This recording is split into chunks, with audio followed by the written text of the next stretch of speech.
وتعالى في القرآن المجيد والفرقان الحميد إنا أنزلناه في ليلة القدر وما أدراك ما ليلة القدر ليلة القدر خير من ألف شهر تنزل الملائكة والروح فيها بإذن ربهم من كل أمر سلام هي حتى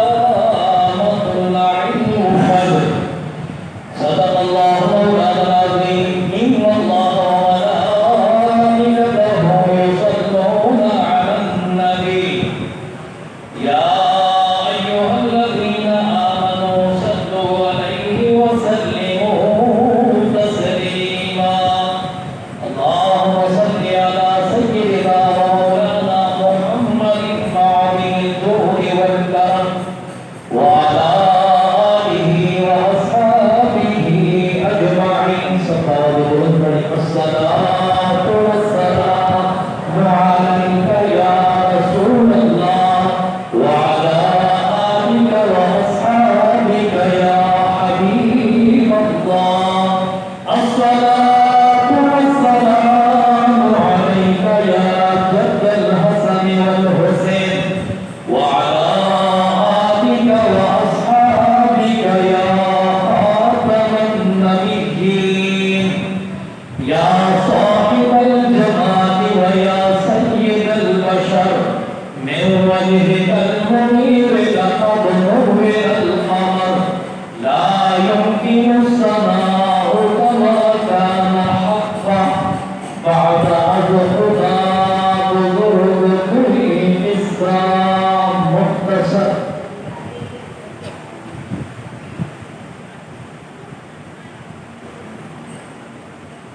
حمد و سلام کے بعد جو احباب سائڈوں پہ بیٹھے ہیں ان سے میری گزارش ہے کہ آپ آگے آ جائیں اور برائے مہربانی مسجد کے اندر آپ جب تک بیٹھیں تو آپ اپنی دنیاوی باتوں سے بچ کے رہیں میں نے شروع میں بتایا تھا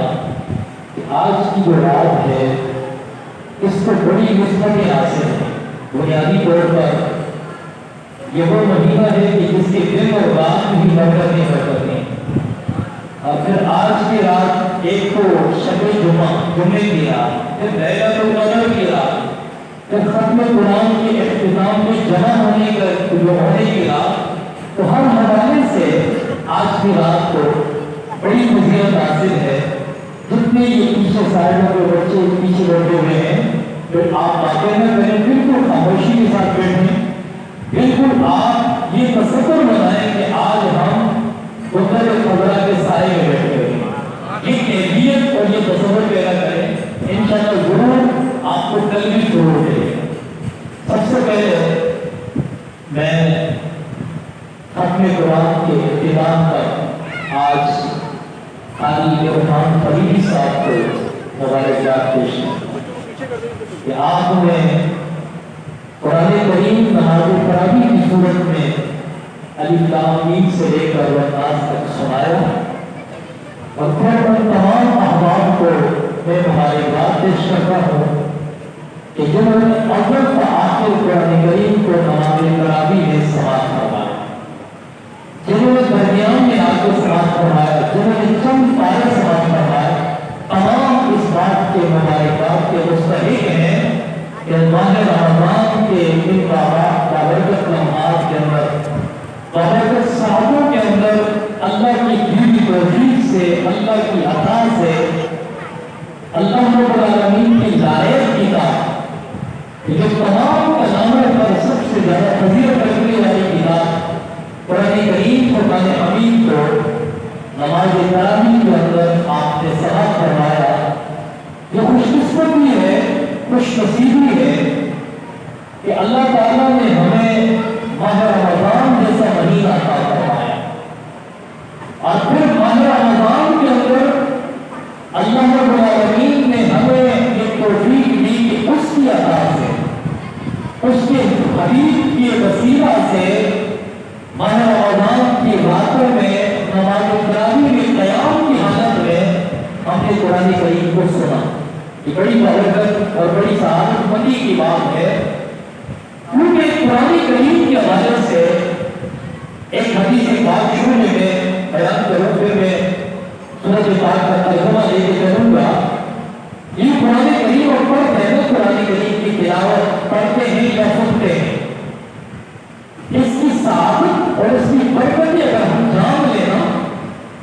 تو ہم اپنی زندگی کے کسی موڑ پر بھی قرآن کو ہم چھوڑتا گوارا نہیں کریں گے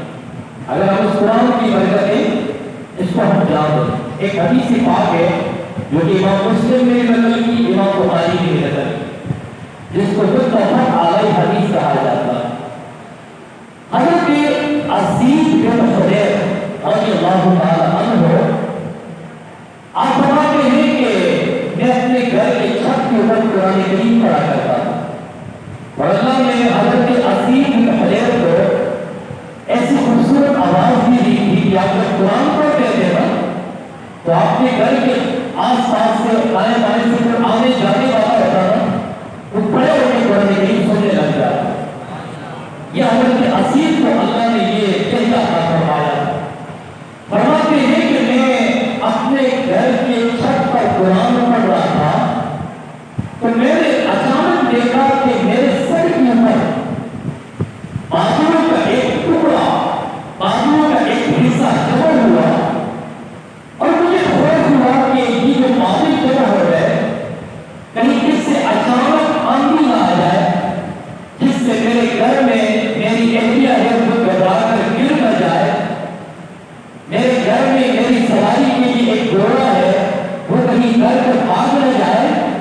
میرے دل میں یہ خوف آیا. حضرت اسید فرماتے ہیں تو فرمایا کہ میں نے اس پورے معاملے کو، پورے منظر کو صبح ہوئی کو بارگاہ رسالت میں آ کر میں نے عرض کی یا رسول اللہ صلی اللہ علیہ وسلم کہ جب بھی قرآن پڑھتا ہوں تو قرآن پڑھتے ہوئے میرے سر کے اوپر بادلوں کا ایسا حصہ بن جاتا ہے، بادل اس طرح جمع ہو جاتے ہیں کہ ابھی طوفانی بارش ہو جائے اور میں گھبرا جاتا ہوں. تو میرے آقا علیہ السلام نے فرمایا اے اسید تو وہ خوش نصیب ہے کہ جب تو رب کا قرآن پڑھتا ہے تو میرے قرآن کو سننے کے لیے رب کا ایک فرشتہ آتا ہے، وہ بادل نہیں، وہ بادلوں کی صورت میں رب کے فرشتے آ کر تیرے قرآن کو سنتے ہیں اور پھر تیرے اوپر ایسا سایہ بنا دیتے ہیں، تیرے اوپر ایسا سایہ کر دیتے ہیں کہ تجھے محسوس ہوتا ہے کہ ابھی بارش شروع ہو جائے گی، ورنہ کوئی بارش آنا قابل نہیں ہوتا بلکہ وہ میرے رب کے فرشتے بھیجے ہوئے ہوتے ہیں جو بادلوں کی صورت میں آ کر تیرے سر کے اوپر جمع ہو جاتے ہیں محض ایک مقصد کے لیے جو تو قرآن پڑھتا ہے. رب نے جو تجھے لہجہ عطا فرمایا ہے اس قرآن کو جو سنتے ہیں اور لطف اندوز ہوتے ہیں. تو قرآن کریم جہاں پڑھا جائے، آج تو ہمارے معاشرے میں بہت سے لوگ پڑھنے والے لیکن معنی تلفظ کے ساتھ، ادائیگی کے ساتھ اور پھر ایک اچھی روانگی کے ساتھ، ایک ترتیب کے ساتھ اس طرح پڑھنے والے بہت کم آج ملتے ہیں. میں ان کے مبارکباد کے مستحق کی تاریخ کے مستحق قاری صاحب نے اور آپ کے سامنے قرآن سنایا اور کس انداز میں سنایا اور پھر دیکھیں ایک لقمہ بھی دینے کی ضرورت نہیں پڑی. یہ اس لیے کہہ رہا ہوں کہ قرآن سے جتنی محبت رکھو گے، جتنا قرآن کو آپ محبت کے ساتھ پڑھو گے تو قرآن کے بھی آپ کو گرنے نہیں دے گا، قرآن کے بھی آپ کو بے سہارا نہیں چھوڑے گا، قرآن کے بھی آپ کو تنہا نہیں چھوڑے گا. اور جو یہاں بیٹھے ہوئے وہ بچے بولتا رہا کہ جنہوں نے قرآن حفظ کیا ہے تو ان کے لیے میں ایک لازمی طور پر یہ بات کہوں گا کہ قرآن آپ نے حفظ کی اللہ نے بڑی دولت سے نوازا ہے آپ کو، تو اس قرآن کو صرف حفظ کرنے تک محدود نہ کریں، اس قرآن کو صرف رمضان میں آنے تک محدود نہ کریں، بلکہ اس قرآن کریم کو آپ زندگی کے ہر دن میں آپ اس قرآن کو لازمی پڑھیں. ایک پارہ پڑھیں، آدھا پارہ پڑھیں،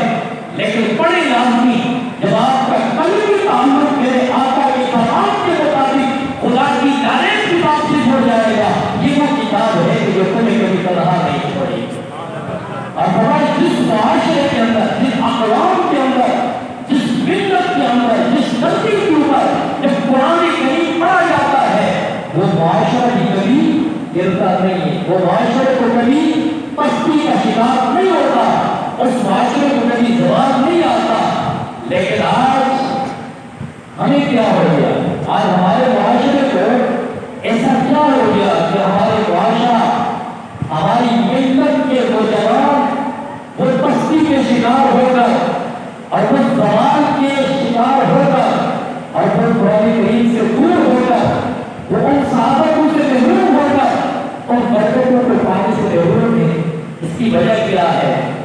درس قرآن اگر ہم نے بلایا نہ ہوتا، درس قرآن اگر ہم نے بلایا نہ ہوتا، یہ زمانہ نہ زمانے ہمیں دکھایا نہ ہوتا، یہ زمانہ زمانے نے ہمیں دکھایا نہ ہوتا اگر درس قرآن ہم نے بولا نہ ہوتا. جہاں کو درس قرآن کا ماحول ہوتا ہے، جہاں کے قرآن کریم کے ساتھ ایک تعلق قائم ہوتا ہے، وہاں پہ کبھی بے برکتی نہیں آ سکتی. آج ہر شخص پریشان ہے، گھر میں بے برکتی ہے، کاروبار میں بے برکتی ہے، زندگی سے سکون اٹھ گیا ہے. میرے مسلمان بھائیوں، اس کا ایک ہی وظیفہ ہے، آپ اللہ کی دعوت کی بات قرآن کریم کو اپنی طور پر اب اس قرآن کو اپنے اس کے ساتھ اپنے تعلق کو قائم کر دو. یہ قرآن کریم جہاں پڑھا جائے گا، میں اگر اس کی مثال علی کلامی میں سورۃ فاتحہ سے میں لینا شروع کروں اور والناس تک، تو ہر سورت کے پیچھے مفسرین کرام نے ایسا جامع کلام کیا ہے کہ ہماری زندگی کی جو مشکلات ہیں وہ قرآن کریم کے ہر سورت کے ذریعے سے وہ مشکلیں ٹل سکتی ہیں. مثال کے طور پر آپ ایک بات بڑی مشہور ہے کہ ہماری کوئی جادو ہو گیا ہے، ہمارے گھر میں جادو کر دیا کسی نے، کاروبار میں جادو کر دیا ہے، گھر میں جو عجیب کیفیت ہے، تو بڑی توجہ چاہوں گا. میرے آقا علیہ السلام نے فرمایا جس گھر کے اندر سورۃ بقرہ کی آخری آیتیں سورۃ بقرہ کی آخری آیت یعنی آخری حکم جو ہے للہ ما فی السماوات وما فی الارض وَإِن تُبْدُوا مَا فِي أَنفُسِكُمْ أَوْ تُخْفُوهُ يُحَاسِبْكُم، یہاں سے لے کر انصرنا علی القوم الکافرین، یہ آخری جو حکم ہے فرمایا کہ جس گھر میں دن میں صبح کے وقت اور رات میں یعنی شام کے بعد فرمایا معمول کے مطابق جب یہ پڑھا جائے گا تو بڑے سے بڑا جادوگر آپ کے جادو کرنا چاہے وہ جادو آپ کو اثر نہیں کرے. آپ اس کو اپنا لو، آپ اس کو اپنا لو، کیونکہ یہ جو فرمان ہے یہ میرے آقا علیہ السلام کو فرمان ہے اور میرے آقا نے جو فرمایا سچ فرمایا، حق فرمایا. تو اس قرآن کریم کی اس طرح اور بھی سورتوں کے بے شمار فوائد ہیں. ہم اگر اس قرآن کو پڑھیں گے تو ہم رسوا نہیں ہوں گے. وہ معزز سے زمانے میں مسلمان ہو کر ہم خال ہوئے تاریخی قرآن ہو کر ہم نے قرآن چھوڑ دیا تو جو لطف وہ قرآن کی برکتیں وہ ہمیں اپنی مل رہی، تو ہم جو ہے وہ پریشانیوں کی شکار ہے، ہمیں مشکلیں دن بدن ہماری مشکلوں میں اضافہ ہوتا جا رہا ہے. تو قرآن کریم کا معمول یہ رمضان کے اندر جو ہم 27 دن نماز حفاظ سناتے ہیں، ہم سنتے ہیں، تو اس سے ماہ رمضان یہ بھی ہم سے مطالبہ کر رہا ہے کہ جیسے تم نے 27 دن آپ نے قرآن کریم کو پڑھے اور سنا، اسی طرح قرآن کے ساتھ اپنے تعلق کو سال کے 11 مہینوں میں قائم کریں. پھر میں نے آج جو سورۃ تلاوت کی، اللہ رب العالمین نے ارشاد فرمایا بے شک ہم نے قرآن کریم کو شب قدر میں اتارا، وما ادراک ما لیلۃ القدر، آپ کیا جانتے کہ شب قدر کیا ہے؟ لیلۃ القدر خیر من الف شہر، شب قدر 1000 مہینوں سے افضل ہے. تنزل الملائکۃ والروح فیہا بإذن ربہم، اللہ کے حکم سے فرشتے زمین پہ اترتے ہیں اور تمام تر معاملات، تمام تر فیصلے وہ ہوتے ہیں. سلام ہی حتی مطلع الفجر، اور سلامتی کی سلام سناتے ہیں یہاں تک کہ طلوع فجر ہو جائے. یعنی یہ جو لیلۃ القدر کی رات ہے، اس رات میں اللہ رب العالمین اپنے بندوں سے فرماتا ہے کہ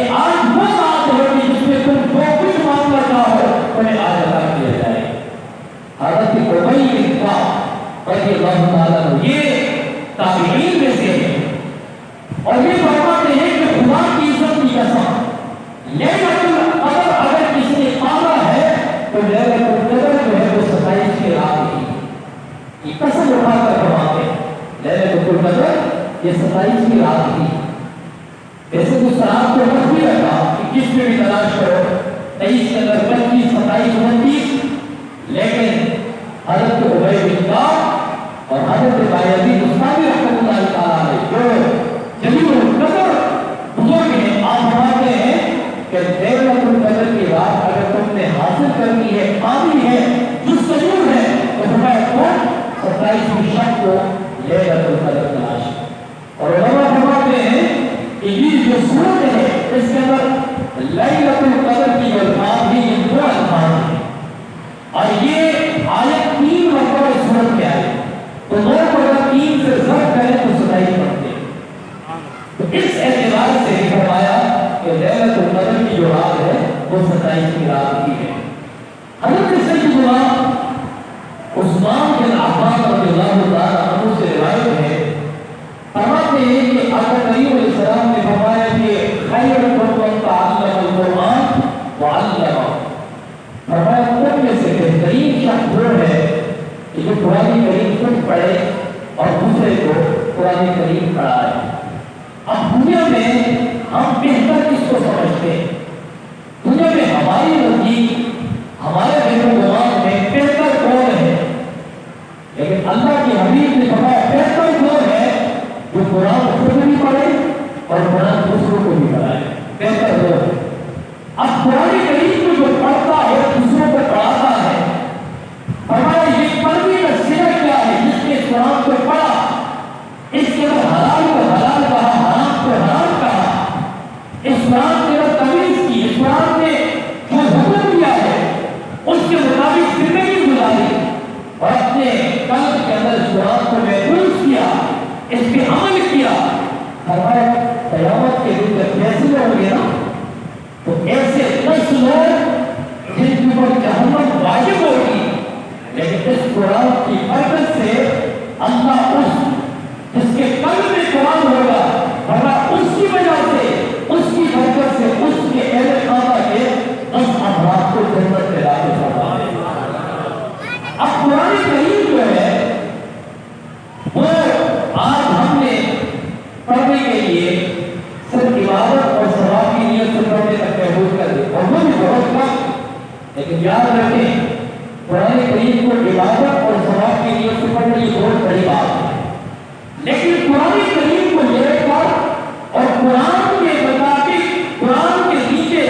اپنی زندگی کو گزارنا اور زندگی کے ہر شعبے میں قرآن سے رہنمائی دینا جب یہاں تک ہمارا اقدام نہیں اٹھے گا جہاں تک ہم قرآن کے ساتھ تعلق کو قائم نہیں کریں گے تو یاد رکھیں ہمیں دن بہ دن اپنے معاشرے کے اندر خرابیاں کثرت سے نظر آنے لگیں